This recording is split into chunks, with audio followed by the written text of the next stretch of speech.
The story begins on a normal school day. As the teacher begins lessons, there's a sudden light that engulfs the entire classroom. Moments later, our protagonist Hiro finds herself in a dark place, so she moves to find the light, but soon discovers numerous spider hatchlings all around her. Her body has become that of a spider, so she starts whining and complaining, asking why she has to be reincarnated as a spider. When she notices the other spiders eating, she goes over to join them, but is disgusted by their cannibalism. The mother spider then tries to eat her, so she instantly runs for dear life. As she wanders around the spider's labyrinth, she soon discovers that she can acquire certain skills, so she uses her skill points to acquire an appraisal skill. She tries appraising a wall, thinking it might be special, but it just turns out to be an ordinary wall. Moving on, she tries looking for food. However, all the creatures she finds are above her level. As she wanders further, she finds a human footprint, so she runs to ask for help. Unfortunately, she finds a dead spider on her way. As she freaks out, she accidentally produces silk. Discovering she can make webs, she immediately makes a home for herself.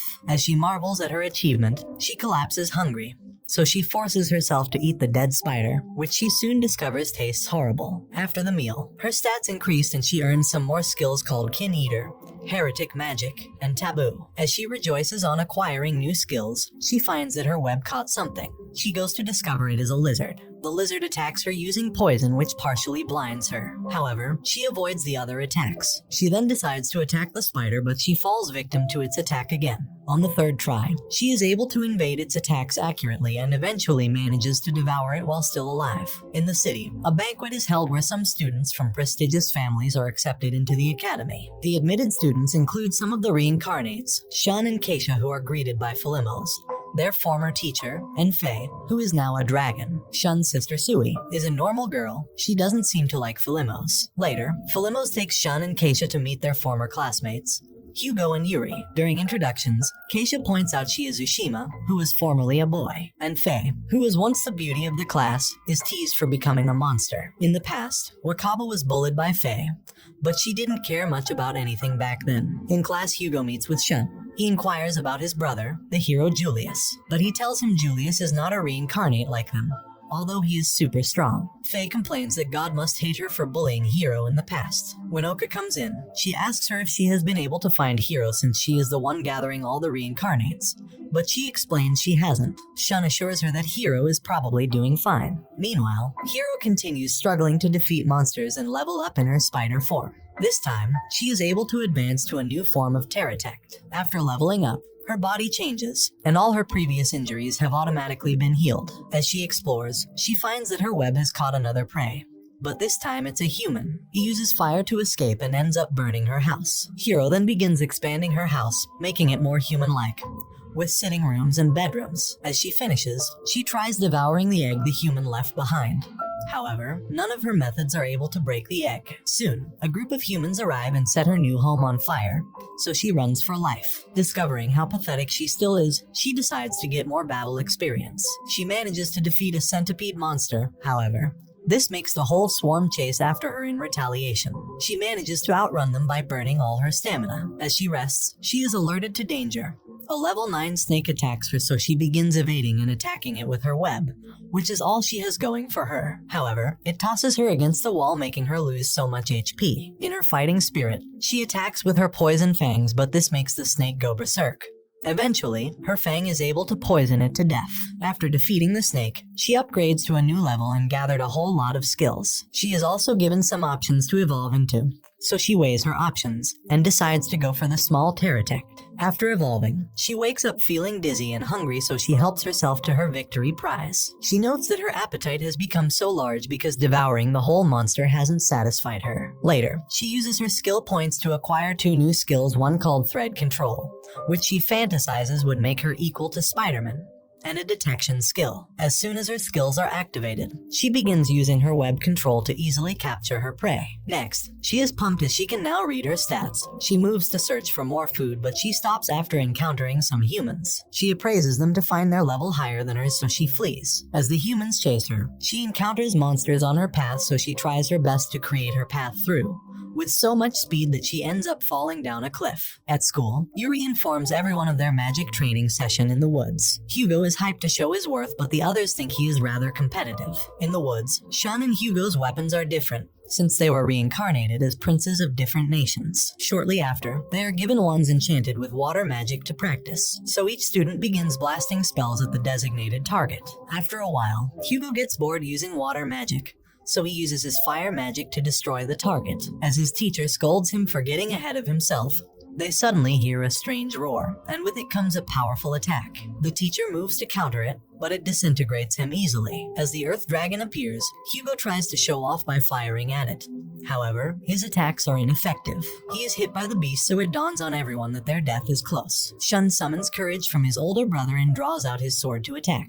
He is joined by his fellow reincarnates, and together, they begin attacking the beast in coordination. As the battle continues, Hugo arrives only to start shooting off random spells at everyone. As Shun saves him from being eaten, Faye steps in and devours the dragon, allowing Shun to easily finish it off. As the class cheers for him, Hugo gets pissed and leaves. As Hiro finds herself in the bottom level of the labyrinth, she comes across a mantis on a killing spree, so she quickly avoids it. However, she keeps running into bigger monsters, so she avoids them. She finally finds some snail monsters she can attack. As she munches on one, her HP falls instantly and her soul leaves her body, but she manages to pull it back. Next, she encounters some level 7 monster which she easily captures and defeats with her fangs. After feeding, she tries her new skill which lets her synthesize poison. As she moves on, she finds a lone dancing monkey that soon attacks her. It's so fast, but she is able to evade its attacks. She uses her webs on it, but because of its size, it shakes her off and ends up tangling itself on her web. She kills it and feeds on all of its flesh in a short while. As she rests, she is awakened by a group of angry monkeys seeking revenge. They begin throwing rocks at her as they climb up to meet her. She then uses her webs to defend against them, but they are incredibly persistent. As she thinks of a way out, she loses focus, which causes her a leg, although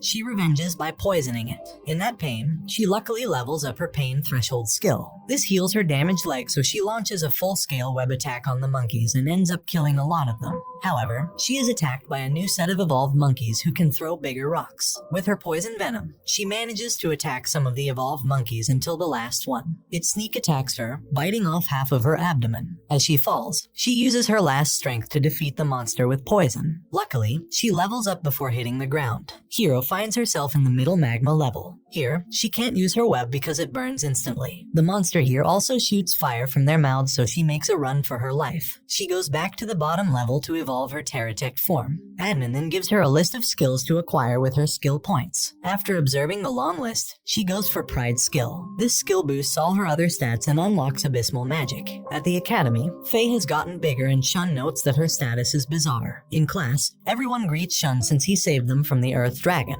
As they sit, Yuri comes to tell the group about God, whose voice can be heard after one levels up. She tells Shun to report anyone with the skill called Taboo, since it goes against God's will. Faye becomes uncomfortable after hearing the penalty for having a taboo skill is death. At the labyrinth, Hiro plans on how to defeat the monsters and then survive in the magma layer. She finally finds a skill to let her use magic, but decides it might not be convenient for her, so she moves in search of her next meal. However, she encounters another Earth Dragon who chases her until she finds herself back in the middle layer. Here, she faces off with the Magma Seahorse again. After it runs out of MP, it comes out of the lava to chase her. Hiro realizes she has a chance on dry land, so she manages to use her fang to defeat it. As she feeds on the seahorse, a bigger catfish monster appears, so Hiro quickly hides, seeing that she is outclassed. However, she finds a second one waiting in ambush for her. She is cornered by the two catfish, so she uses her web to close their mouths. As they attack again, she then decides to feed one poison, which turns out to be very effective as one collapses. This makes the other one retreat. As she feeds on her prize, she sheds tears of joy as this is her first meal that tastes good. As Julius and his party defeat monsters in the labyrinth, he is told that they have to go further into the middle layer where they'd find their quarry. Hiro continues searching for another sweet catfish but couldn't find it. However, she finds an eel instead. Appraisal immediately informs her it's in a different league than hers. It attacks her, but she is able to evade thanks to her new foresight skill. She continues fighting for her life as her HP and MP drops gradually. She finally finds an opportunity to spew poison in his mouth, thus defeating him. As she moves to eat it, it suddenly expends its SP for HP, thus recovering instantly and also leveling up. Noticing it has leveled up, She quickly barrages it with attacks before it recovers. After the battle, she levels up her skill again and acquires the option to evolve. So she uses the eel's corpse to protect herself since evolving leaves her defenseless. After evolving, her form has changed into a Zoe L Pterodactyl with super sharp science. So she uses it to help herself dice the eel meat which she eats. After feeding, her leveling up lets her gain a parallel mind which will allow her to multitask, so she can fight more effectively. On the other side, Julius is hailed for being better at magic than the saint herself. However, they are interrupted by enemies, greater pterodactyls which turn out to be 3 in number.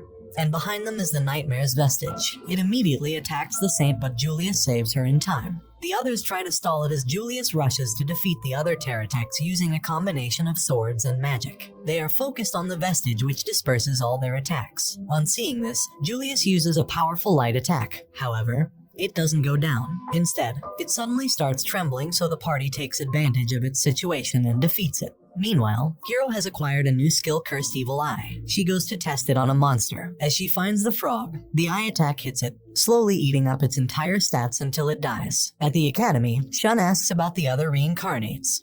So Oka explains that out of the 27 people in the classroom, 11 are secured in her elven village, while 4 of them are dead already. She explains that the rest are unaccounted for. Later, they are summoned to take part in an extracurricular activity where they would only encounter weak monsters. They arrive at the campground, so Shun helps a teammate set up camp. He praises Shun for his accomplishments, saying he respects him. Meanwhile, Hugo happens to be pissed by their conversation. Later, Shun rushes to aid the teammate, but on getting there, he is being attacked by Hugo. Afterward, Hugo confronts Shun, saying he can't have someone like him around. Shun appraises him and discovers his skills are above his. Hugo attacks him in earnest, so the battle begins. As they fight, Hugo reveals he plans on unleashing monsters on all the students.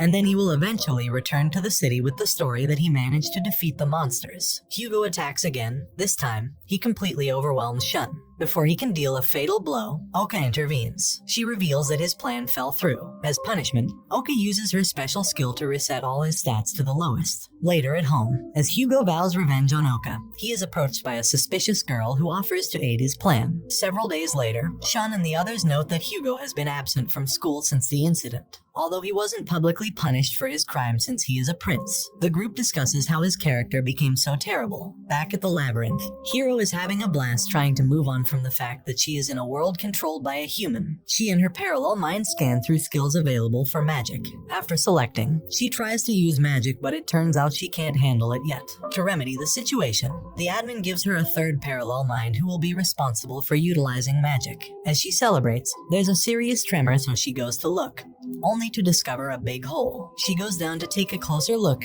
However, a high-ranking fire dragon pops out of the lava. Although it is damaged, it still attacks her. She is seriously outclassed, but she decides to bring the fight to it. She begins by using her magic attacks on it, and then she focuses on evading its pretty deadly attacks. She tries hard to avoid its lethal fire attacks by swinging on her web. As the battle continues, she finds herself in a pinch, using thought acceleration skill. She is able to produce a massive amount of poison which she concentrates and sends into its mouth. However, it is smart enough to counter the poisonous attack also. On hearing of his arrival, Shun runs to welcome his brother, the hero. Here, Julius informs him that demons are making a move, so he is heading to the Empire. Seeing Faye bigger than usual, he tells Shun of her origins. Her egg and his scarf, which was made from Pterodactyl silk, were both gotten from the labyrinth 15 years ago. Before he could finish his story, Julius is told to prepare to take off with his party. At the labyrinth, the fierce battle with the dragon continues. Hero uses her poison attacks and rot skill in succession to score a big one on the beast,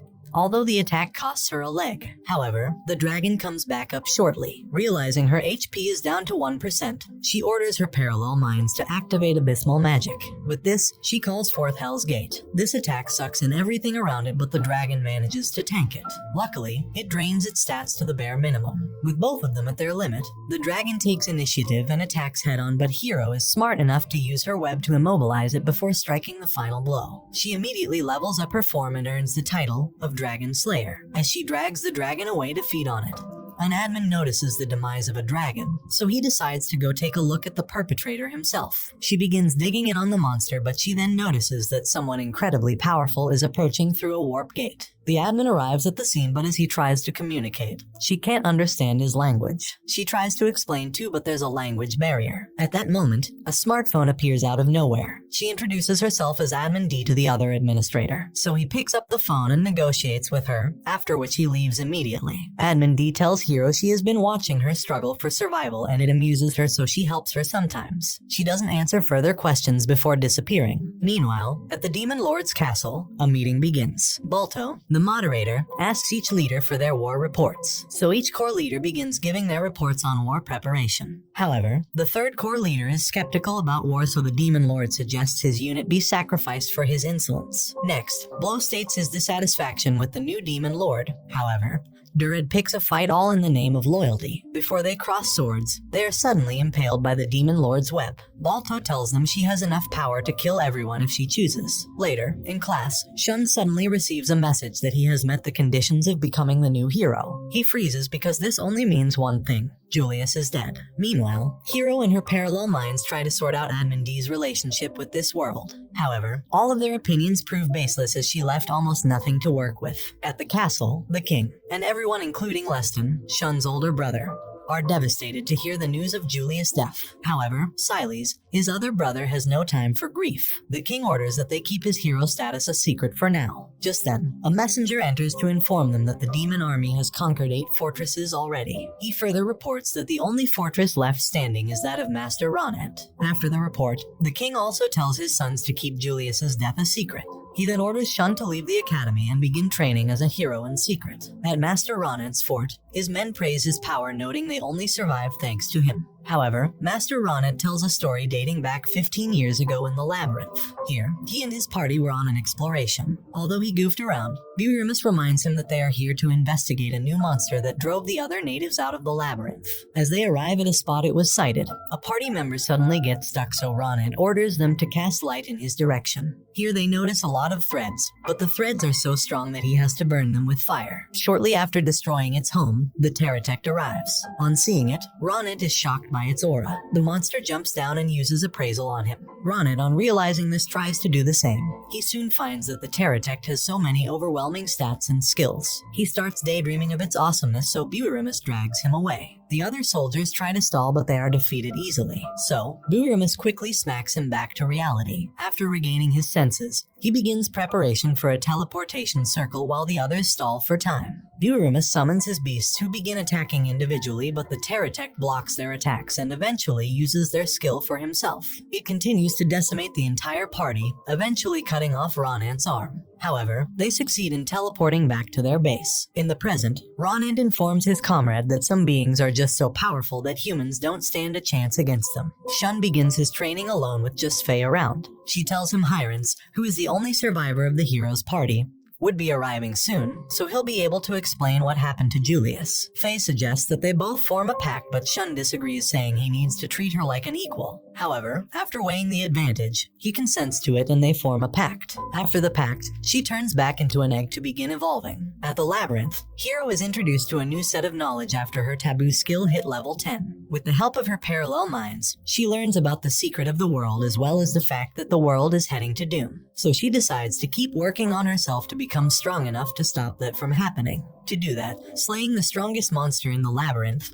Araba, comes to mind, although she freaks out because of the trauma she once had from just being in the presence of Araba, so she heads to the lower level to scoop Araba.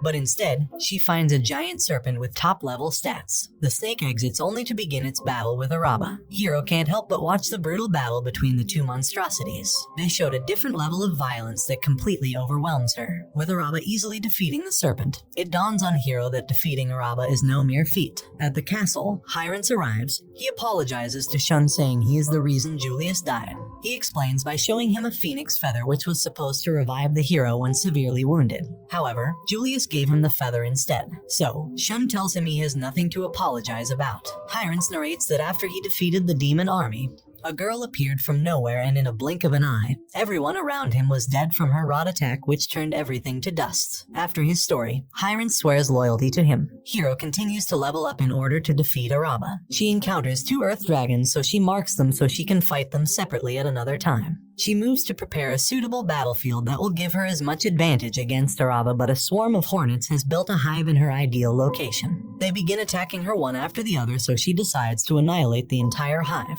Using her poison spears, she kills all the hornets and destroys the hive, after which she awaits Araba to battle him. The battle between her and Araba begins. Among her arsenal is the dimensional move, which lets her move freely in the space she drove the hornets from. Her parallel mines begin launching magic attacks at him, but his HP keeps regenerating. Next, they have a battle of magic attacks only. Araba is on an attacking spree while Hero tries her best to evade. Their intense battle keeps up until Araba dives at her. However, she has a trap ready to capture him. She immediately uses her phantom pain magic on him, so he tangles himself more in the web. She uses all sorts of magic, but he blasts himself out with his breath. Although taking damage, he immediately uses his skill point to pick up a new skill to nullify the damage he caused himself. Araba's new form comes with a new Inferno attack that spans a wide range. She keeps dodging his attacks until she finds herself trapped in the ceiling, so she begins heading down into the flames while taking damage. As she heads up, Araba lands a direct attack spell on her, thus draining her HP. As he moves to finish her off, she uses her Annihilating Evil Eye to also land an attack. She loses her eye for it, along with her web-making pelvis stuck in his earth attack. She begins falling again, knowing she's dead meat once she hits the floor. She makes a risky move into the fire to be able to head back up. However, her teleportation is perceived by Araba and he gets her. In her struggle, she uses a rod attack to free herself. On the verge of dying, her life flashes before her, so she summons courage and uses another Annihilating Evil Eye. So, they both fall to the ground half dead. She begins healing herself while she observes Araba's stats. Finally, she moves to deal the final blow. However, Araba rises in surrender despite having almost no stamina left, so she gets dissatisfied that he has given up. He then disappears completely, while Hero begins leveling up from the results of the battle. Having defeated her archenemy, she looks for the exit, which she finds, and begins heading for the outside world. And this brings the anime to an end. Don't forget to like and subscribe if you enjoyed, and turn on the notification bell so you never miss out on another video. Until next time, take care.